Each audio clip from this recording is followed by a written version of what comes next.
டெமோக்ரஸிக்கு ஆபத்து வந்து இந்திரா காந்தியால். இப்ப உடனே பேசினேன், உடனே என்ன குறுக்கிட்டாங்க. நான் வந்து இந்தியாவுடைய அரசியல் சட்டத்துக்கு ஆபத்து வந்துருச்சு, செக்குலருக்கு ஆபத்து வந்துருச்சு, ஒரு பாசிஸ்ட் ஆட்சி நடக்குதுன்னு நான் நாடாளுமன்றத்தில் பேசிட்டு இருக்கும்போது இந்தியாவுடைய வனத்துறை அமைச்சர் பூபேந்தர் சிங் குறுக்கிட்டார். விசாவை மறந்துட்டீங்களா, ராகுல் காந்தி உங்களுக்கு முன்னாடி உட்கார்ந்துருக்காரு. நான் பேசுறது அப்படியே இருக்கு. ஆமா, ஜனநாயக படுகொலை நடந்தது உண்மைதான். ஆனால் அந்த ஜனநாயக படுகொலை இந்தியாவினுடைய அரசியல் சட்டத்தினுடைய தன்மையை, அடிப்படையை மாற்றவில்லை. ஜனநாயகத்தின் மீது தாக்குதல் தொடுக்கப்பட்டது. பத்திரிகை சுதந்திரம் இல்ல, தனிமனித சுதந்திரம் இல்ல, எழுத்து சுதந்திரம் இல்ல, எல்லா சுதந்திரம் இல்ல. யாருக்காக? ஒற்றை மனிதர் இந்திரா காந்திக்காக. அந்த அம்மையார் மீண்டும் எங்கள் நாட்டுக்கு வந்து, இந்தியாவிற்கு, தமிழ்நாட்டுக்கு வந்து பொது மன்னிப்பு கேட்டதற்கு பிறகு மக்கள் அங்கீகரித்து மீண்டும் முதலமைச்சராக வந்தார். அவர் ஒரு மனிதன் மன்னிப்பு கேட்டு அந்த மன்னிப்பை இந்த நாடு ஏற்றுக்கொண்டதற்கு பிறகு மீண்டும் அதே மன்னிப்பிடம் சூட்டிக் கொண்டால் அந்த குற்றம் அதோட போச்சு. ஆனா மோடிக்கு என்ன தண்டனை கிடையாது தெரியுமான்னு கேட்டேன். மோடி மன்னிப்பு கேட்க தயாரான்னு கேட்டேன். அந்தமா மன்னிப்பு கேட்டாங்கல்ல. மோதிலால் நேருடைய பேத்தி, 9 ஆண்டு காலம் சிறையில் இருந்த நேரு, சுதந்திரத்துக்காக நிறைய சிறையில் மகள், நேரு திட்டம் என்று ஆங்கில வெள்ளைக்காரர்களுக்கு ஒரு திட்டத்தை தயாரித்து கொடுத்தாரே மோதிலால் நேரு, அவருடைய பேத்தி. இன்னும் சொல்ல போனா நேரு கடிதம் எழுதுகிறார். நேரு கடிதத்தை படிச்சு பாருங்க. இந்திரா காந்தி எழுதுகிறார். இந்திரா காந்தி வயசு 6 or 7. அன்பு மகளே, நான் நைனிடால் சிறையில் இருக்கிறேன். உன் தாத்தா திகார் சிறையில் இருக்கிறார். உன்னுடைய அம்மா கமலா நேரு மல்லக்கா சிறையில் இருக்கிறார். 3 பேரும் 3 திசையில் இருக்கிறோம். நீ ஆனந்த மௌனத்திலே ஆனந்தமாக இருக்க வேண்டும். ஏனென்றால் நாங்கள் நாட்டுக்காக இருக்கிறோமே தவிர நாங்கள் திருடர்கள் அல்ல என்று எழுதிய அந்த நேருடைய மகள் மன்னிப்பு கேட்டார். கேட்க வச்சது கலைஞர், கேட்க வச்ச இயக்கம். அப்ப இந்தியாவினுடைய அரசியல் சட்டத்துடைய இறையாண்மையை காப்பாற்றியவர் கலைஞர். ஜனநாயகத்திற்கு ஊர் வந்த போது அதை எதிர்த்து நின்று விசாவை கொடுமையை எதிர்த்து ஆட்சியை கலைத்து அந்த இந்திரா காந்தி அம்மையார் திருத்தி ஜனநாயகத்தை மீண்டும் கொண்டு வந்தவர் கலைஞர். இந்த உலகம் பஞ்சபூதங்களால் ஆனது, கடவுளால் படைக்கப்படவில்லை. நான் சொல்லல, ஏன்னா நான் எது சொன்னாலும் உடனே கடவுளால் படைக்கப்படவில்லை ராஜா சொல்லிவிட்டார். கடவுளுக்கு எதிரி. இப்ப கடவுளுக்கு எதிரி இப்ப புதுசா சொல்றோம். நாங்க எப்பவுமே கடவுளுக்கு எதிரி தான். இருந்தா எதிரி, இல்ல எனக்கு பிரச்சனை தானே. அப்போ 2000-3000 ஆண்டுகளுக்கு முன்னால் இந்த உலகத்தை எப்படி படைக்கப்பட்டிருக்கிறது என்றால் பஞ்சபூதங்களால் படைக்கப்பட்டிருக்கிறது. நிலம், தீ, நீர், வலி, விசும்பு 5ஓடு கலந்த மயக்கம் இவ்வுலகம். 3000 வருஷத்துக்கு முன்னாடிங்க. பைபிள் உலகம் எப்படி தோன்றியது ஒரு கதை இருக்கு. இஸ்லாம் உலகத்தை எப்படி பார்க்கிறது இருக்கு. இந்து மதத்துக்கு சொல்லவே வேண்டியதில்லை. பாயா சுருட்டி வச்சு அதை போய் ஒருத்தன் எடுத்து, அதை எடுக்கும் போது ஒரு பண்ணிக்கு காதல் வந்து, அந்த காதல ஒருத்தன் பிறந்து, அதை ஒருத்தன் எரிக்க வந்து, அதுக்கு இப்ப நாங்க தீபாவளி மத்தாப்பு கூட்டிட்டு இருக்கோம். இதெல்லாம் வெவ்வேறு கதை. இந்த மண்ணிலே இருக்கிற மதங்கள், இந்த உலகம் எப்படி சிருஷ்டிக்கப்பட்டது என்பதற்கு பல்வேறு கதைகள் சொல்லப்பட்ட காலத்தில் 3000 ஆண்டுகளுக்கு முன்னால் ஒரு மொழியின் பாட்டன் சொன்னான், நிலம், தீ, நீர், வலி, விசும்பு 5ஓடு கலந்த மயக்கம் இவ்வுலகம். சேர்ந்ததுன்னு கூட சொல்லலாம். மயக்கம் என்ன தெரியுமா? மெட்டபாலிக்கல் சேஞ்ச். ஒரு கலப்பு நடந்திருக்கு இந்த உலகத்துல. இத்தனை பஞ்சபூதங்களும் சேர்ந்துதான். எனக்கு முன்னால இந்த டெஸ்க் இருக்கு, இந்த மைக் இருக்குன்னா இது நேரா வந்துடல. இதற்காக இந்த இரும்பு எங்கேயோ ஒட்டப்பட்டிருக்கிறது. அதுதான் பின்னாடி சொன்னாங்க. அவர் 3000 ஆண்டுகளுக்கு முன்னால் சொன்னது பின்னாடி சொன்னாங்க. இந்த தியாகராயன் கட்டி இருக்கிறோம், டி நகர் வெயிட் ஏறி போச்சா? இல்ல புதுசா ஒரு 16 மாடி கட்டி இருக்கிறோம், டி நகர் இட கூட வந்துருமா? இல்ல, இதற்காக பொன்னேரியில் எங்கேயோ செங்கல் எடுத்திருப்பான். இங்க கட்டப்பட்டிருக்கிற மரம் இருக்குல்ல, இந்த மரம் கொடைக்கானல்ல இருந்து எங்கேயோ வந்திருக்கும். அப்ப எங்கோ இருந்த ஒரு மரம், எங்கோ இருந்த ஒரு மண், எங்கோ இருந்த ஒரு இரும்பு, இவையெல்லாம் சேர்ந்துதான் இந்த அரங்கத்தில் இருக்கிறது. அப்ப இந்த உலகத்துல எது புதுசா வந்துடல. Weight of the universe is constant. எப்ப சொன்னா? சும்மா 100 வருஷத்துக்கு முன்னாடி நியூட்டன். அதுக்கு நோபல் பரிசு வேற. இந்த உலகத்தின் எடை மாறாது இருக்கிறது என்பதை சொல்லுவதற்கு நோபல் பரிசு நியூட்டனுக்கு. ஆனால் அதையே 3000 ஆண்டுகளுக்கு முன்னால் இந்த உலகம் பஞ்சபூதங்களால் ஆனது, புதிதாக எந்த வந்துவிடவில்லை, இதுதான் உலகத்தினுடைய எடை, எப்போதும் மாறாது என்று சொல்லுவதற்கு ஒரு தொல்காப்பியம் தேவைப்பட்டது. அந்த தொல்காப்பியம் பண்டிதர்களால் சிறை வைக்கப்பட்ட நேரத்தில் அதை கண்டுபிடித்து கொண்டு வந்து காவல் நிலையமாய் உங்கள் கரங்களில் திணித்தவர் கலைஞர். அதற்காக அவர்கள். அப்போ வெறும் மொழி மட்டும் இல்ல, என் மொழி பேச என் மொழி பெருசா சொல்லக்கூடாது. இந்த மொழியில் அறிவியல் இருந்தது, இந்த மொழியில் சமத்துவம் இருந்தது. இன்னொரு தடவை கலைஞர் சொன்னார், என்ன கேட்டார், ஏப்பா பக்தி இலக்கியம் படிப்பியான்னு கேட்டார். ஏன்னா 2 பாட்டு சொல்லி தொலைச்சிட்டேன் அவர் வச்சுக்கிட்டு. நான் பேசாம திருவாசகம் 2 பாட்டு சொல்லிவிட்டேன். விமர்சிக்கிறதுக்காக படிப்போம்ல, இப்ப ரொம்ப கடவுள் எல்லாம் படிக்கிறான்னு கேட்டார். இல்லன்னு அவர் சொன்னாரு, பெரிய புராணத்தில் தடுத்தாட்கொண்ட புராணம் ஒன்று படிச்சிருக்கான்னு கேட்டார். நீ வக்கீல் தானே கேட்டார். படிச்சிருக்கேன், கொஞ்சம் படிச்சிருக்கேன். அதுல சுந்தரர்னு ஒருத்தர் வருவார். அந்த சுந்தரர் யாருன்னா மேல இருந்து அனுப்பப்பட்டவர் சிவபெருமானால. என்னன்னா நீ கல்யாணம் பண்ணி கூடாது, திரும்பி கண்ட வந்துடணும். இவருக்கு தெரியல சுந்தரருக்கு மனித பிறகு எடுத்த பிற்பாடு திருமணம் செய்து கொள்ள போகிறார். அதை தடுக்கணும். தடுக்கிறதுக்கு சிவபெருமான் போறார் வேற ரூபத்துல. போன உடனே நீ எனக்கு அடிமையாக இருக்கிற நீ திருமணம் செய்து உரிமை இல்லைங்கிறார். வேறு வேடத்தில் இருந்து சிவபெருமான். சுந்தரர் கேட்கிறார், நான் எப்படி அடிமை? இல்ல நீ எழுதி கொடுத்துருக்க சாசனம் அப்படிங்கிறார். ஆனா இல்ல உங்க முன்னோர்களே எழுதி கொடுத்திருக்காங்க, காட்டு.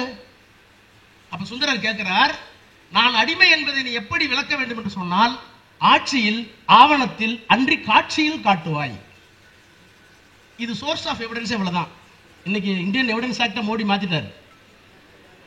இந்தியன் எவிடன்ஸ் ஆக்ட மாத்திட்டாரு. இந்தியாங்கிற பாரதங்கிறாங்க, எல்லா பேரையும் மாத்திட்டாங்க. உங்களால் மாற்ற முடியாத ஒரே ஒரு இடம் தமிழ்நாடு.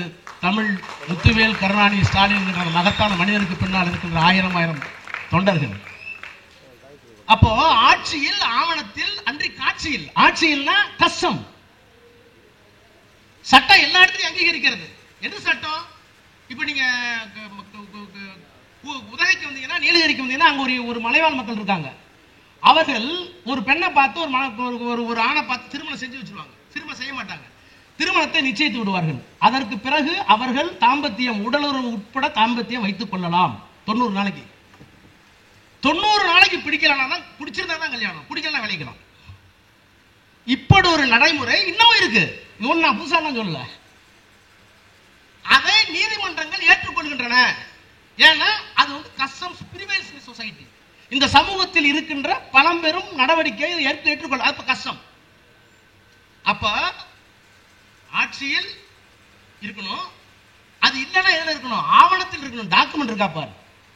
அப்படி இல்லைன்னா காட்சியில், ஆட்சியில் ஆவணத்தில் அன்றி காட்சியில். காட்சினா சாட்சி. ஆமா நான் பார்த்தேன் அவன் கொலை பண்ணான் அப்படின்னு படி சொல்லும். இவ்வளவுக்கும் பிறகு சோர்ஸ் ஆஃப் எவிடன்ஸ் இப்போ இந்தியன் தான். ஒண்ணு மரபா இருக்கணும், இல்லைன்னா பார்த்துருக்கணும், இல்லைன்னா டாக்குமெண்ட் இருக்கணும். இந்த 3 எவிடன்ஸையும் அப்பவே பெரிய புராணத்தில் சொல்லியிருக்காங்க. நீ வக்கீல் தானே, படிச்சான்னு என்ன கேட்டார். நான் ஹைகோர்ட்டுக்கு ஒரு ஃபங்க்ஷன் போயிட்டு இருந்தோம். உயர்நீதிமன்றத்தில் ஒரு நிகழ்ச்சி. நான் கலைஞர் என் தோல்ல கை வச்சுட்டு வர்றாரு. லிப்ட் திறக்குது. நாங்கள் ஒரு 6-7 போய் போயிட்டோம். மேலே போகல, வெயிட் கூட இருக்கு, இறக்குனாங்க. அந்த லிப்ட் பையன் சொன்னா, சார் அது 5 பேர் தான் சொல்லலாம் போலான்னா. கலைஞர் சொன்னாரு, என்ன ஏன் அந்த லிப்ட் பாஞ்சாலி லிப்டான்னு கேட்டார். ஒரே நிமிஷம், என்ன அந்த லிப்ட் பாஞ்சாலி லிப்டான்னு கேட்டார். அது மாதிரி அவருக்கு வருகின்ற அந்த சமூகத்தை பத்தி கொஞ்சம் நஞ்சம் இல்ல. ஆனால் எங்க ஆக்ரோஷமா இருக்காரு அதை பார்க்கணும். நீங்க இதெல்லாம் சாதாரண சொல்லிட்டு போயிடலாம். தமிழ்நாட்டுடைய முதலமைச்சர் அண்ணா மறைந்ததற்கு பிறகு அவரையும் அறியாமல் அவருக்குள்ள நிச்சயமா ஒரு தாழ்வு மனப்பான்மை வந்துருக்கும். இதை மறைக்க வேண்டிய அவசியம் இல்லை. ஏன்னா மொராஜி தேசாய் நிதியமைச்சர், வெளிநாட்டு கல்வியில படித்தவர், சமஸ்கிருதத்தில் பெரிய புலமை பெற்றவர், ஒரு மாநிலத்தினுடைய முதலமைச்சராக இருந்தவர். இந்திரா காந்தி அமைச்சர்கள், பினான்ஸ் மினிஸ்டர். முதலமைச்சர் போய் பார்க்கிறார். அவருக்கு திமுக கட்டு கட்டு கட்டுன்னு இருக்கும். ஏன்னா திராவிட இயக்கம் பிரிவினைவாதம் பேசுகிறது, இது தமிழ் மொழின்னு தனியா பிரிச்சுட்டு போறாங்க என்றெல்லாம் எண்ணிக்கொண்டிருக்கிற ஒரு நிதியமைச்சர். இவர் போறாரு, உட்கார்றாரு, பூங்கொத்து கொடுக்கிறாரு, லெட்டர் கொடுக்கிறாரு, இத்தனை ஆயிரம் கோடி எனக்கு வேணுங்கிறாரு. அவர் எரிச்சலோடு சொல்கிறார், என்ன நான் என்ன பணம் காய்க்கிற மரமா? யாரு? முதலமைச்சர். அடுத்த செகண்ட், நீ யாரா வேணாலும் இரு, நான் கலைஞருடைய அண்ணாவினுடைய தம்பி பெரியாரினுடைய பிள்ளை வார்ப்பு. அடுத்த ஒரு செகண்ட், பணம் காய்க்கிற மரம் தான் நான் ஏன் ஒன்ட்ட வர்றேன் அப்படி நின்று போச்சு. பஞ்சாயத்து இந்திரா வந்துட்டு போச்சு, பணம் கரெக்டா வந்துருச்சு. இன்னும் ஒரு 100 ஆண்டுகளுக்கு கழித்து யாராவது ஒரு மாணவன் கலைஞரை ஆய்வு செய்ய வேண்டும் என்று சொன்னால், திராவிட இயக்கத்தை ஆய்வு செய்ய வேண்டும் என்று சொன்னால், புத்தகம் சிறிதாக இருக்கலாம், ஆனால் அதில் சொல்லப்பட்டிருக்கிற கருத்துக்கள் இத்தனை பரிமாணங்களா ஒரு மனிதருக்கு. பேரறிஞர் அண்ணா மறைந்தார். மறைந்த போது சொன்னார், கலைஞர் எழுதினார், அழுதார். நிழல் நீதான் என்று இருந்தோம், கடலத்திற்குள் நிழல் தேட போய்விட்டாயே, நீ கண்மூடி சிந்திக்கும் பேரழகை கண்டுள்ளேன் என்று மண்மூடி கொண்டுன்னை காணாமல் தடுப்பது என்ன கொடுமை, கொடுமைக்கு முடிவு கண்டாய், எமை கொடுமைக்கு ஆளாக்கி ஏன் சென்றாய், எதையும் தாங்கும் இதயம் வேண்டுமென்றாய், இதையும் தாங்க ஏதன்னா எமக்கு இதயம் என்று அழுதாரே கலைஞர். அந்த கலைஞர் அண்ணாவை பற்றி எழுதுகிற போது சொன்னார், யார் அண்ணா? இன்றைக்கு 32 எழுத்தாளர்கள் கலைஞர் எழுதியிருக்கிறோம். அன்றைக்கு கலைஞர் அண்ணாவை எப்படி பார்த்தார் என்றார், தலைவர் என்பார், தத்துவ மேதை என்பார், சொல்லாற்றல் சுவைமிக்க எழுத்தாற்றல் பெற்றார் என்பார், மனிதர் என்பார், மாணிக்கம் என்பார், மாநிலத்து அமைச்சர் என்பார், நடிகர் என்பார், நாடக வேந்தர் என்பார். அத்தனையும் தனித்தனியே சொல்வதற்கு நேரமற்றோர் நெஞ்சத்து அன்பாலே அண்ணா என்ற ஒரு சொல்லால் அழைத்திடவே அவர் என்னை பெயரும் தந்தார். அண்ணாவுக்கு இத்தனை பரிமாணங்கள். பெரியாரை அடையாளப்படுத்த வேண்டும் என்று சொன்னால் ஒரே வரி, மனிதனை நினை, கடைவுள மர, மானமும் அறிவும் மனிதருக்கு அழகு. மானமும் அறிவும் மனிதருக்கு அழகு என்பதற்காகவே ஒரு மனிதர் 90 வயதையும் தாண்டி இந்த மண்ணிலே வாழ்ந்தார் என்பதற்கு பெரியார் அடையாளம். அண்ணாவுக்கு இத்தனை அடையாளம். ஆனால் பெரியாரும் அண்ணாவும் உருவாக்கி இருக்கிற கருத்தாக்கம் இருக்கிறதே, அந்த கருத்தாக்கம் இன்றைக்கு கலைஞராக அவர் இறந்ததற்கு பிறகும் வாழ்ந்து கொண்டிருக்கிறார் என்பதற்கு அடையாளமாகத்தான் இந்த 32 நூல்களும் இந்த அரங்கிலே இன்றைக்கு வெளியிடப்படுகிறது. நான் கலைஞரோடு பழகி இருக்கிறேன், அவரோடு பயணித்திருக்கிறேன். அவருடைய கைகள் என்னுடைய தோளிலே விழுந்திருக்கிறது. ஆனால் அவர் மறைந்ததற்கு பிறகு மீண்டும் மீண்டும் அவரை படிக்கிறேன். அவரால் படித்த மாணவனாகிய நான் நாடாளுமன்றத்திலே பல்வேறு கேள்விகளை, சவால்களை எதிர்கொள்கிறேன். பல்வேறு அடக்குமுறைகள், இவற்றையெல்லாம் பார்த்ததற்கு பிறகு கலைஞர் என்ற மனிதனோடு, உயிருள்ள ஒரு மனிதனோடு நான் வாழ்ந்ததாக கருதவில்லை.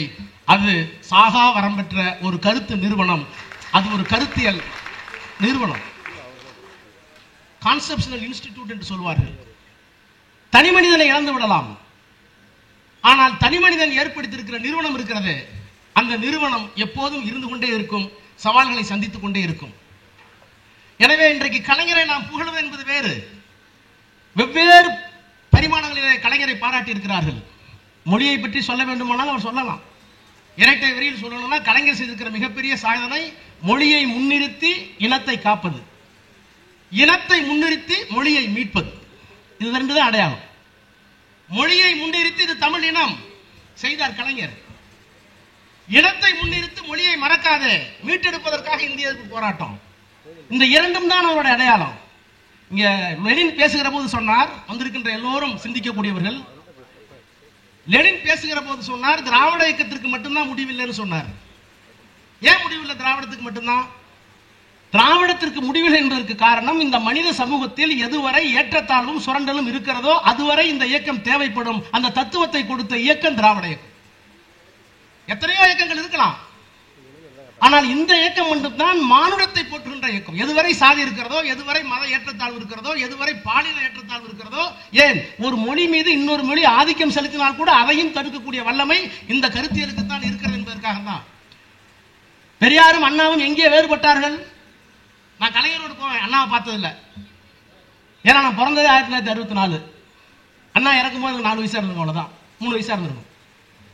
ஆனா கலைஞரோடு கார்ல போகிற போது கோபாலபுரத்தில் ஏறணும்னு சொல்லுவார். செக்யூரிட்டி கேட்பாங்க, ஐயா எந்த வழின்னு. ரொம்ப காரசாரமான விவாதம் சட்டமன்றத்தில் நடந்தா இன்றைக்கு எதிர்க்கட்சிகள் பிரச்சனை கிளப்புகிறார்கள், பெரியார் வழியில் போ. இன்னைக்கு அமைதியா நடக்கும், எல்லாம் பாராட்டுறதுன்னா அண்ணா வழியில் போம்பர். என்னென்ன வித்தியாசம் இல்லை, அண்ணா சில வழியாகவும் போகலாம் செக்ரட்டரியேட்டுக்கு, பெரியார் சில வழியாகவும் போகலாம்.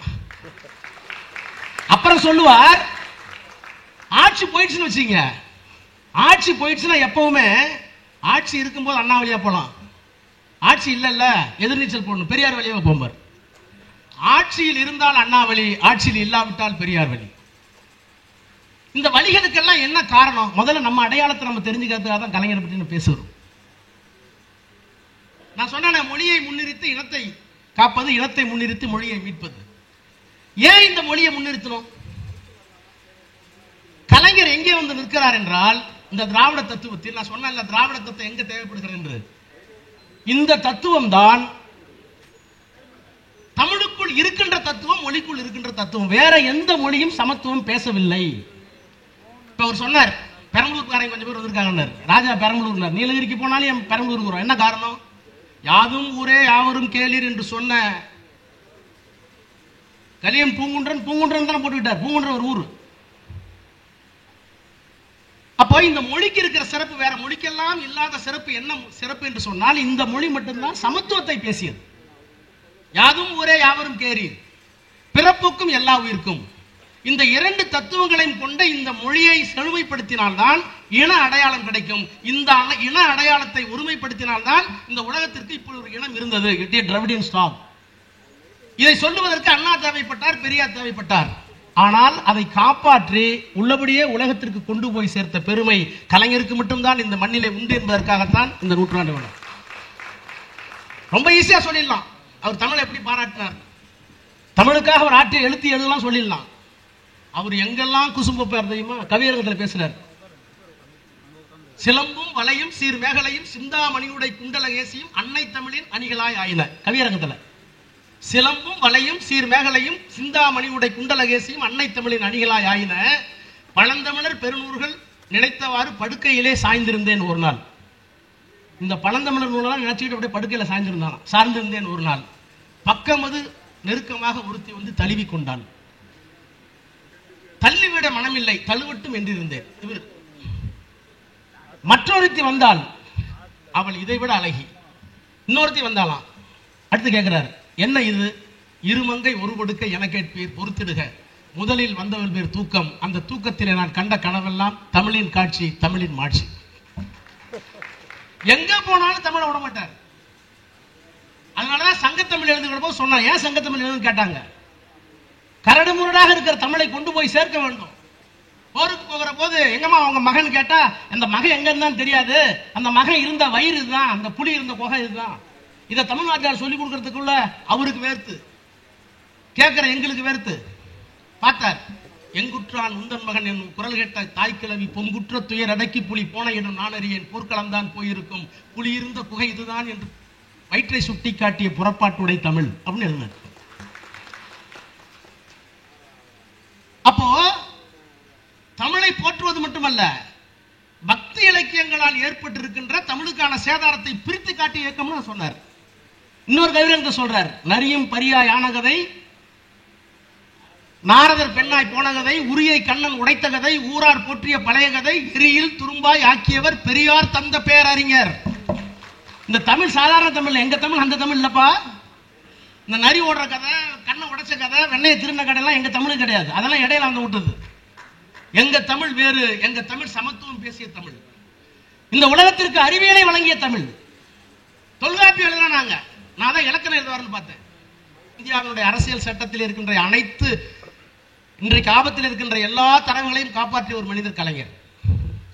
இந்தியர்களாகிய நாம், இந்திய மக்களாகிய நாம், இந்திய அரசியல் சட்டத்தை, எங்களுக்கான அரசியல் சட்டத்தை எப்படி எழுதியிருக்கிறோம் என்றால், இது இறையாண்மை உள்ள ஒரு குடியரசு. வெறும் இறையாண்மை உள்ள ஒரு குடியரசு அல்ல, இது ஜனநாயக குடியரசு, இது ஒரு சமதர்ம குடியரசு, இது ஒரு மதச்சார்பற்ற குடியரசு. ஆங்கிலத்தில் சொல்வதாக இருந்தால், we the people of India having solemnly resolved to constitute India into a sovereign, secular, socialistic, sovereign republic. அப்போ இந்தியாவினுடைய அரசியல் சட்டத்தினுடைய முகவரி இது ஒரு இறையாண்மைக்கு உள்ள நாடு. அந்த இறையாண்மை சாவரின் என்ன? நம்ம நிலப்பரப்பு பாதுகாப்பா வச்சுக்கணும். எதுவரை ஒரு மொழி நீள்கிறதோ அதுவரை உன் நாடுனாங்க. அப்ப அந்த இறையாண்மைக்கு பாகிஸ்தான் மூலமா பாதுகாப்பு படையெடுப்பு வந்தது. இறையாண்மைக்கு சைனா வந்தது, அண்ணா இருந்தார். ஆனால் 1970களில் இறையாண்மைக்கு, இந்தியாவினுடைய இறையாண்மைக்கு ஆபத்து வந்த போது தமிழ்நாடு கேட்ட இயக்கத்தில் இருந்து போன கலைஞர் தான், திராவிட நாடு கேட்ட இயக்கத்தில் இருந்து போன கலைஞர் தான், பிரிவினைவாதத்தை முன்வைத்த கலைஞர் தான், அந்த இயக்கத்தினுடைய தலைவராக இருந்தவர் தான். இறையாண்மை காப்பாற்றப்பட வேண்டும், இந்தியா காப்பாற்றப்பட வேண்டும் என்பதற்காக 1971 6 கோடி ரூபாய் அள்ளி தந்த ஒரே முதலமைச்சர் கலைஞர். வேற எந்த முதலமைச்சரும் கொடுக்கல. இந்த பாரத மாதாக்கு ஜி இல்லாம இருக்கல, அவெல்லாம் அன்னைக்கும் தெரியல, இன்னைக்கு ஜி ஒண்ணும் தெரியல. நாங்கள் பிரிவினை கேட்டோம், அதற்கான நியாயம் இருந்தது. ஆனால் இந்தியாவுடைய ஒருமைப்பாட்டை ஒப்புக்கொண்டதற்கு பிறகு துரோகம் பண்ண மாட்டோம் 6 கோடி கொடுத்தார். அப்ப சாவரின் பவர் காப்பாற்றுறது கலைஞர். வாஜ்பாய் அரசாங்கம் அமைஞ்ச உடனே ஐயோ போச்சுன்னாங்க. ஆசிரியர்களை விமர்சித்தார். விடுதலை அவ்வளவு கட்ட வரும். நாங்க பிஜேபியில் இருக்கும்போது, நான் அப்ப deputy minister of state health, விடுதலையை திறந்தா எனக்கே பயமா இருக்கும். அதுக்காகவே கலைஞர்கிட்ட மறைச்சு வச்சிருவோம். கடுமையான விமர்சனம். எங்கே போனார் பெரியார்? மறந்து விட்டார் கலைஞர். அண்ணா என்ன சொன்னார்? மறந்து விட்டார் கலைஞர். அவரே எழுதுவார் ஆசிரியர். இவர் ஒரு நாள் கேட்டார், என்ன இப்ப எழுதி கட்டுற இல்ல, என்னப்பா விடுதலையை காணும்னார். நானும் சண்முகனாலும் சேர்ந்து முடிவு பண்ணி எனக்கு விடுதலை காட்டுறதுல மோசமா வந்து கட்டுற மறைச்சிட்டோம். பார்த்தார், எல்லாம் விடுதலை எங்கன்னு கேட்டார். முடிச்சோம். எங்க விடுதலைன்னு கேட்டார். இந்த இருக்கீங்க அது எதுவும் வந்திருக்கிறது வேணான்னு பார்த்தேன். எடுத்து வந்தார், படிச்சார். கோவம் வரும்னு பார்த்தேன். இதுக்கு தான் மறைச்சாங்க ராமண்ணன். இப்படி எழுதினாதான் அவர் வீரமணி, இல்லைன்னா ஈரமணினார். விடுதலையில் இப்படி வந்தால்தான் அவர் வீரமணி, இல்லை என்றால் அவர் ஈரமணி. சொல்லிட்டு சொன்னாரு, அரசியலுக்காக சில நேரங்களில் நாம் கூட்டணி சேருவோம். அண்ணா கூட ராஜாஜியுடன் சேர்ந்த போது விமர்சனங்கள் வந்தது, நாமும் இப்போது சேர்ந்திருக்கிறோம். ஆனால் இந்த விமர்சனங்களை உள்வாங்கிக் கொண்டு இந்த நாட்டினுடைய அடிப்படை மதச்சார்பின்மைக்கு ஆபத்து வராமல் பார்த்துக் கொள்ள வேண்டியது கடமை என்று சொன்ன கலைஞருக்கு பக்கத்தில் இருந்தது நானும் அண்ணன் சண்முகநாதனும். இதை நான் எழுதியிருக்கேன் கட்டுரையிலே. எப்படி காப்பாத்தினார் எனக்கு நல்லா தெரியும். இந்த ஆளு காரணம் வந்தாருன்னா சீரட் குடிக்காம இருக்க மாட்டான்னு தெரியும். அவரோட சீரட் குடிக்கிறோம், குடிப்பாருன்னு தெரியும். அவர் முடிக்கிறாரு வச்சுங்க, கார் ஏறும்போது சொல்லிட்டேன், நீ சீரட் குடிப்ப, உன்னை ஏற்றிட்டு போற விழுப்புரம் வரைக்கும். ஆனா அவனை சிகரெட்டை தொடக்கூடாது, தொடாம இருந்தா அப்படின்னு ஒருத்தர் கட்டி அவன் 5 நிமிஷம் சீரட் குடிக்கிறதா இருக்கும் அப்படின்னு அழைச்சிட்டு போறது ஒரு பெரிய கலை தானே. அப்ப இந்து மத வெறியர்களாக இருந்த பிஜேபியை, RSS, ஜனசங்கத்தை கூட்டணியில வைத்துக் கொண்டு உங்கள் மூலாதார கொள்கை எது? ஆர்டிகல் 370, காஷ்மீரத்துக்கு 370. இன்னொரு மூலாதார கொள்கை எது? பொது சிவில் சட்டம். இன்னொன்னு ராமருக்கு கோயில், பாபு எடுத்து விட்டு மசூதியை இடித்து விட்டு கோயில். காஷ்மீருக்கு வழங்கப்பட்டிருக்க சிறப்பு அதிகாரம் 370, பொது சிவில் சட்டம். இதுதான் மூலாதார கொள்கையை. 5 நிமிஷம் சிகரெட் குடிக்கலாம், என்னோட உயிரோடு இருக்க முடியாதுங்கிறான் அவன் கொள்கை. அவனை தூக்கி வண்டியில போட்டுக்கிட்டு திருச்சி வரைக்கும் சிகரெட்டை தொட்டி தான் வளர்ப்பேன். அது மாதிரி எங்களோட ஆட்சியர் வரைக்கும் இந்த 3லையும் கை வச்சு தொலைச்சு தொலைச்சு எழுதி வாங்கிட்டு விட்டான் இயக்கம் திராவிட முன்னேற்ற கழகம் கலைஞர். அப்போ மதச்சார்பின்மை, இறையாண்மை, ஜனநாயகம், ஏன் நேஷனலைசேஷன் ஆஃப் பேங்க்ஸ். நான் முதல்ல வக்கீலா இருந்த நிரந்தர அண்டர் சொல்றேன், பெரம்பலூர்ல வந்திருக்காங்க. முதல்ல வக்கீலாகி கனரா பேங்க் வக்கீலான. அதுவும் எப்படி ஆனா, கனரா பேங்க் எதிர்த்து வழக்கு நடத்தி நான் ஜெயிச்சிட்டேன். பேங்க் பயந்துச்சு. சரி, பயந்தா என்ன பண்ணுவாங்க? அவனையும் உள்ள போட்டுருவாங்க. அதனால என்ன உள்ள போட்டாங்க பேங்க்ல. அப்பெல்லாம் பேங்க்ல அந்த வயசுல இந்த சாதியில கனரா பேங்க் வக்கீலா போறதுக்கு தான் பெரிய காரியம். ஆனா உடனே செக் புக்கே கொடுத்தாங்க. நான் சொல்றேன், எங்க வீட்டுல IAS, IPS எல்லாம் எல்லாம் இருந்தாங்க. நான் சொல்றது 1989 முதல்ல செக் புக் என் பேர்ல வாங்கின உடனே எங்க அம்மா அதை கொண்டு போய் பூஜை ரூம்ல வச்சு என் மகனுக்கு செக் புக் எல்லாம் வந்துருச்சுன்னு கும்பிட்டாங்க. 89 இன்னைக்கு என் பொண்ணு இருக்கு, ஏமா பணங்களை வேணுமா, எவ்ரிதிங் இஸ் இன் போன். அப்படியே அடிக்கிறாங்க, டிக்கெட் வருது, அப்படியே போறாங்க, ட்ரெயின் பிறகுது. ஆனா அன்னைக்கு இந்த பேங்க பஸ் முதலாளிகளுக்கு பணம் கொடுத்தாங்க, ஆலை முதலாளிகளுக்கு கடன் கொடுத்தாங்க, பெருந்தனக்காரர்களுக்கு கொடுத்தார்கள். ஏழை பாலை தாழ்த்தப்பட்டவன், பிற்படுத்தப்பட்டவன் போய் நிக்க கூட முடியாது பேங்க்ல. என்ன வேலை உங்களுக்கு என்ன கிரெடிட் கார்டு இருக்கா? சேமிக்கக்கூடிய அந்த அளவுக்கு பொருளாதாரம் வளரலையே. அப்புறம் இவங்களுக்கு வளரனா பரவாயில்ல, வங்கிகள் இவர்களுக்கு உதவினார்களா? இல்லை. ஆனால் அந்த வங்கிகளை தேசியமயமாக்கினால்தான் அது தாழ்த்தப்பட்டவனுக்கும், பிற்படுத்தப்பட்டவனுக்கும், விவசாயிகளுக்கும், கைவினைஞர்களுக்கும் போய் சேரும் என்று இந்திரா காந்திக்கு அறிக்கை கொடுத்தார்கள். அந்த அறிக்கையின் அடிப்படையில் வங்கிகளை தேசியமயமாக ஆக்க வேண்டும் என்று இந்திரா காந்தி முடிவெடுத்த நேரத்தில் அவருக்கு பக்கத்தில் இருந்த மொரார்ஜி தேசாய், நிதித்துறை அமைச்சர், முடியாது என்று கோப்பிலே மறுத்து விட்டார். மினிஸ்டர் மறுத்துட்டாரு. கேபினெட் கொண்டு வராங்க, முடியல. நாடாளுமன்றத்தில் விடுறாங்க, சட்டம் கொண்டு வந்து ஆதரவு இல்லை. அன்றைக்கு 25 நாடாளுமன்றம் வைத்திருந்த கலைஞரும் திராவிட முன்னேற்ற கழகம் தான். கவலைப்படாதீர்கள், நாங்கள் இருக்கிறோம், அரசுடைமை ஆக்குங்கள், அது தாழ்த்தப்பட்டவனுக்கு, பிற்படுத்தவனுக்கு போய் சேர வேண்டும் என்று சொன்ன தலைவர் தான் இந்த இயக்கத்தினுடைய தலைவர். அப்ப அரசியல் சட்டத்தில் இறையாண்மையை காப்பாற்றியவர், மதச்சார்பினை காப்பாற்றியவர், ஜனநாயகத்தை காப்பாற்றியவர், சமதர்மத்தை காப்பாற்றியவர். இப்போ தமிழை காப்பாற்றினார், தமிழ் உணர்வை காப்பாற்றினார், தமிழுக்கு செம்மொழி உயரம் கொடுத்தார், அந்த தமிழை முன்னிறுத்தி இனத்தை காப்பாற்றினார், இனத்தால் தமிழ்நாட்டை காப்பாற்றினார், ஆட்சியால் தமிழகத்தை காப்பாற்றினார். அதற்கு பிறகு மத்திய அரசாங்கத்திற்கு போனார், மத்திய அரசாங்கத்தில் இருந்து இந்தியாவினுடைய அரசியல் சட்டத்தை காப்பாற்றினார். அப்ப திருவாரூரில் ஒரு சாதாரண குடும்பத்தில் எந்த பெருமிதமும் இல்லாமல், சாதி பெருமிதமும் கிடையாது, அந்த பெருமிதம் இல்லாமல், இன்னும் சொல்ல போனா சமூக இழிவோடு ஒரு இளைஞர் எந்த பின்புலமும் இல்லாமல் தமிழை நேசித்து, பெரியாரை நேசித்து, அண்ணாவை ஆட்கொண்டு, அதற்கு பிறகு சட்டமன்ற உறுப்பினராக, எழுத்தாளராக, பேச்சாளராக இத்தனை பன்முக பரிமாணத்தோடு 32 ஆசிரியர்கள் இருக்கிறீர்கள். உங்களை எல்லாம் நான் வணங்குகிறேன். அந்த பரிமாணங்கள் எல்லாம் நீங்கள் படம் பிடித்திருக்கிறீர்கள். இவளையெல்லாம் பெற்றதற்கு பிறகு அந்த தமிழால் இந்த உலகத்திற்கு சொல்ல வேண்டிய செய்திகள் நிறைய இருக்கிறது என்று அதற்கு ஒரு மாநாடு நடத்தி, பிறப்புக்கும் எல்லா உயிர்க்கும் இதுதான் எங்கள் கொள்கை என்று சொல்ல வைத்து, அதற்கு பிறகு ஆட்சி பொறுப்பிற்கு வந்து ஆட்சி அதிகாரத்தில் மட்டுமல்ல, இந்தியாவினுடைய அரசியல் சட்டத்தை காப்பாற்றக்கூடிய ஒரு மனிதர் 93 ஆண்டு காலம் இந்த மண்ணிலே வாழ்ந்தார் என்றால் இன்னும் 100 ஆண்டுகளுக்கு பிறகு இல்லை, அது கடவுளின் அவதாரம் என்று சொல்லக்கூடிய காலம் வந்தாலும் வரும். அவ்வளவு ஆற்றலை பெற்ற ஒரு மனிதர். அவர் மறைந்து விட்டார். நாடாளுமன்றத்தில் நாங்கள் இருக்கிறோம். ஒன்றை சொல்லி முடிக்கிறேன். இந்த தமிழ்நாட்டை, தமிழ்நாட்டுடைய கலாச்சாரத்தை, தமிழ்நாட்டு தனி அடையாளத்தை, தமிழ் இனத்தினுடைய தனி அடையாளத்தை இன்றைக்கு நாம் காப்பாற்றிக் கொண்டிருக்கிறோம் என்றால் அதற்கு காரணம் நம்முடைய மாண்புமிகு முத்துவேல் கருணாநிதி ஸ்டாலின் என்ற மகத்தான மனிதர் கலைஞரையும், அண்ணாவையும், பெரியாரையும் இன்னமும் விடாமல் பற்றி கொண்டிருக்கிற காரணத்தினால். நான் சொல்லட்டுமா, கலைஞர் இறந்து விட்டார். இத்தனை சிலையை வைத்திருக்கிறோம். டெல்லியிலே சிலை வைக்கவில்லை. ஆனால் டெல்லியிலே அவர் சிலையாக இருந்து கொண்டு குமரிமுனையிலே திருவள்ளுவர் காப்பாற்றுகிறார். கலைஞர் வச்ச திருவள்ளுவர். டெல்லியிலே கலைஞர் எல்லைச்சாமியாக இருந்து கொண்டு தமிழ்நாட்டை காப்பாற்றிக் கொண்டிருக்கிறார். அந்த எல்லைச்சாமி அங்கு இருக்கிற வரை தமிழனை, தமிழ்நாட்டை ஒருவனும் ஒன்றும் புடுங்கிவிட முடியாது என்பதை நேரத்திலே சொல்லி, கலைஞர் வாழ்க வாழ்க, அவர் நம்மோடு வாழ்ந்து கொண்டிருக்கிறார் என்று சொல்லி விடைபெறுகிறேன். நன்றி, வணக்கம்.